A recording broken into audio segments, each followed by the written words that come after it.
Guys, what's going on? I hope you guys are well. I hope you guys are staying safe. I hope everything's good wherever you are. Guys, I've just recorded a Fury and White prediction video. And I've recorded another video that I'm going to upload tomorrow about Spence and Crawford. So they will be uploaded tomorrow.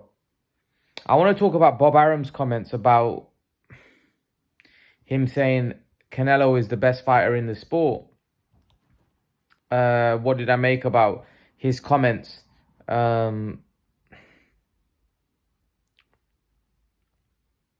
Also, before I get into it, hopefully, let's see if I might do a live stream tomorrow. We get all your predictions for Wyatt. If I get some time tomorrow evening, we'll go live and we'll talk some boxing. Wanted to get your guys' opinion on the fight and your predictions on Fury White. Leave your predictions for Fury White below, but tomorrow in the live stream, hopefully I can get you guys on and we'll talk about it, discuss it more in depth. I'm really looking forward to this fight. I'm going to do a weigh-in reaction and I'm going to do a prediction video. I'll do it all in one. And then I've also got a Terence Crawford, Errol Spence video that I want to... I've recorded that I'm going to talk about. It's a big fight, White and Fury. I'm looking forward to it, man. I'm really looking forward to it. It's going to be good. Very, very good. Let's see if Mr. Tyson Fury shows that he's the best heavyweight in the world. Thing is, with the heavyweight division, anything's possible. Anything can happen. So I'm not so sure what happens in this fight, because I actually think it's a White is coming. White is coming. You know what I mean? White's not playing. He's coming. He's confident, and I think he kind of gives off that the energy like he don't give a crap.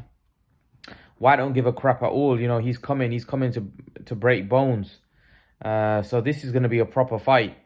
Dillian White's been waiting a long time for his opportunity. So yeah, he's coming to knock Fury out. He's not coming, and they don't think they're going to get the decision on the cards.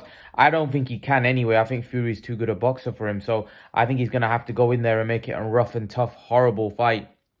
Bit like what Golovkin needs to do against Canelo. Obviously, Golovkin's a lot more skilled than White. But a bit like what Golovkin would have to do in the trilogy, in my opinion. He'd have to make it a rough and tough, horrible fight for Saul Alvarez. So yeah, I'm really looking forward to that fight. I think it's a barnstormer of a fight, Fury White. I think it's one that is gonna really live up to expectation. I know a lot of people just think that Fury's gonna walk straight through him. I'm not so convinced. I'm not so convinced that Fury's just gonna walk straight through Dillian White. I'm not so sure. I think it's gonna be a rough fight. I do. I think White's coming, man. I think White's coming. He's coming with a confidence. He's coming with confidence, and for me, if he lands that left hook on anybody, you're going to sleep. It's plain and simple. If Dillian White lands that left hook on any man's chin, you're going to sleep. So this is a very, very interesting matchup, in my opinion. I'm looking forward to it. I am. There's excitement. There's an excitement around fight week. I do think the fight could have been promoted a lot better. I do think the fight could have been made a lot bigger than what it is. Unfortunately, I think because of Dillian White's absence, he explained why he was absent.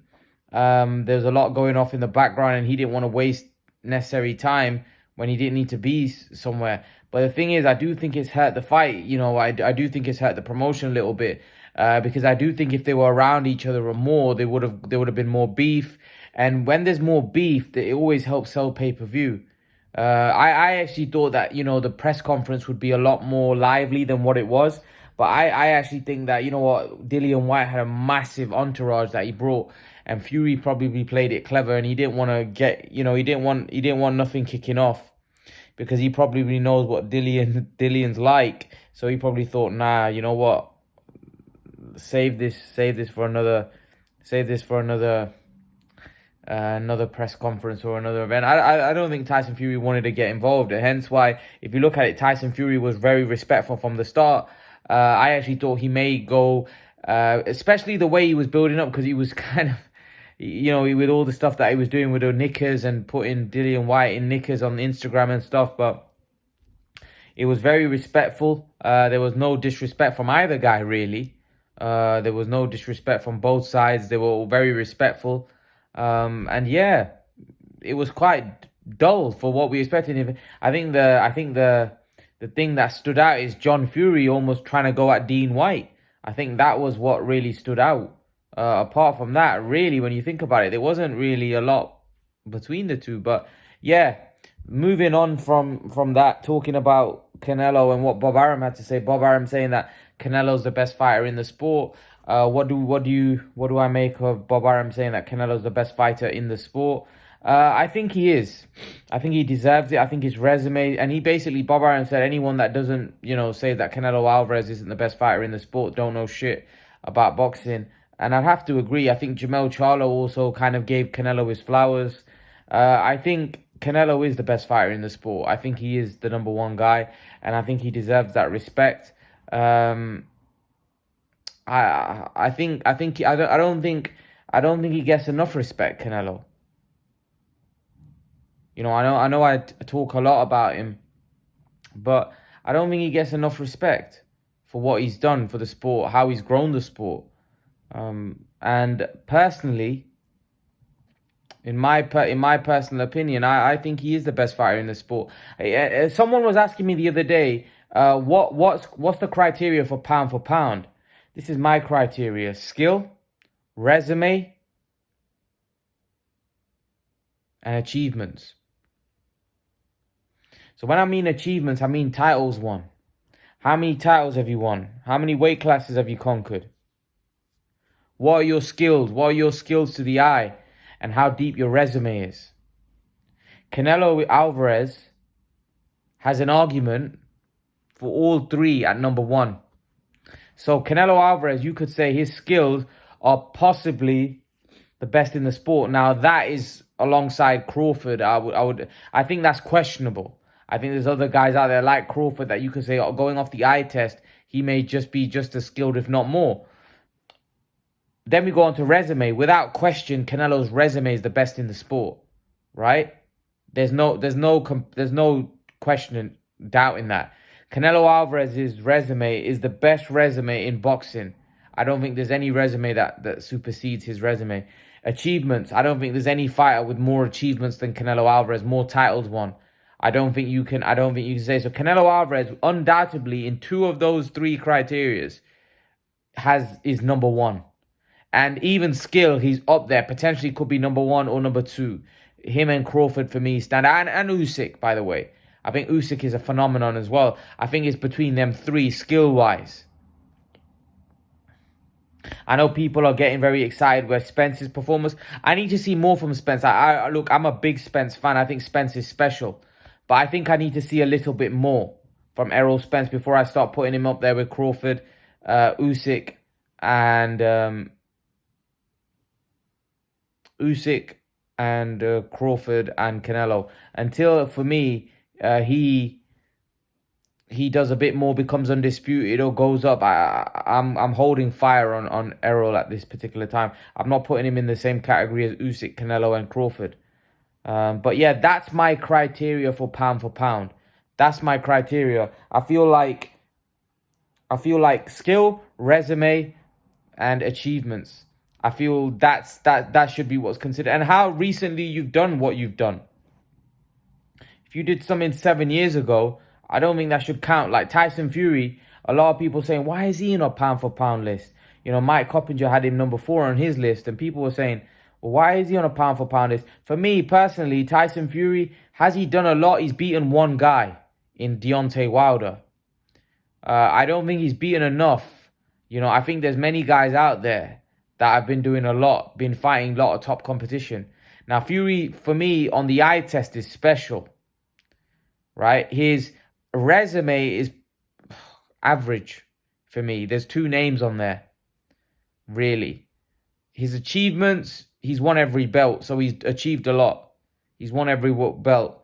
You know, he hasn't obviously had him at the same time, but he's won every belt. So he has achieved everything he could as a heavyweight. There's nothing else that he can't achieve. He's won the Ring magazine. He's won the WBC, WBA, IBF, WBO. He's won all the other belts. He's won the Ring magazine belt. He's the lineal heavyweight champion. So literally, he's got all the belts. He's won everything. There's nothing that Tyson Fury hasn't won in the heavyweight division. I just think his resume is not strong enough to stack up against some of the other top guys in boxing. Look at Crawford. Crawford's resume isn't the greatest, right? Crawford's resume is not the greatest, but the thing is with Crawford is the eye test and the achievements. He's an undisputed light welterweight world champion, and now he's a welterweight, and he's also was a champion at 135. So I think Crawford is a 3-weight world champion. He's a former undisputed 140-pound champion. Now he's a welterweight world champion, and he's been bashing everybody he's been getting in the ring with. So, you know, Crawford for me is up there. Usyk, Usyk for me is almost disrespected. Usyk for me is almost disrespected. You know what? It really irritates me that people don't give Usyk that credit. Usyk is Olympic gold medalist. He's a undisputed cruiserweight world champ. And let me tell you about Usyk. Usyk went to everybody's backyard and smashed them in their backyard. So he went to every champion's backyard and beat them in their backyard. Right? He went to Glowacki. I think he went to Poland to fight Glowacki. He went, I believe he fought Bradis in his backyard. Right? He fought Tony Bellew in England. He fought Anthony Joshua in England. He fought Gassiev, I believe, in his backyard. He literally went to everybody's backyard. I believe he fought Michael Hunter in America, if I'm not mistaken. He went to literally everybody's backyard and beat them in their backyard. And people don't seem to give Usyk enough credit. They don't seem to give Usyk his flowers. You know, I don't understand why. And then now, Usyk's not just an undisputed cruiserweight world champion. He's now beaten the unified heavyweight champion. And he is now the unified heavyweight champion of the world. And people still not giving him credit. How many guys, how many champions did this guy have to beat? Look how many top cruiserweights he beat. Michael Hunter, Bradis, Glowacki, Gassiev, Anthony Joshua. Come on, this guy has beaten so many top tier fighters. Tony Bellew. You know, how many guys has this dude beaten? You know, Usyk, in terms of achievement, is high. See, Usyk should, for me, and people may not like this, but if we're going off my criteria, resume, achievement, and eye test, Usyk should be number 2 pound for pound. Because Crawford's resume and even achievements don't come close to Crawford's resume and achievements don't come close to Usyk. Usyk was a undisputed like Crawford in in a much harder division, right? Now he went to heavyweight, right, and beat a unified champion. So for me, Usyk should be number 2 pound for pound behind Canelo, then Crawford. When you look at the achievements, and it's crazy. It's crazy that Usyk is so disrespected. People almost overlook Usyk. Like I don't understand. Like Usyk's resume is and achievements and skill set is second to none, man.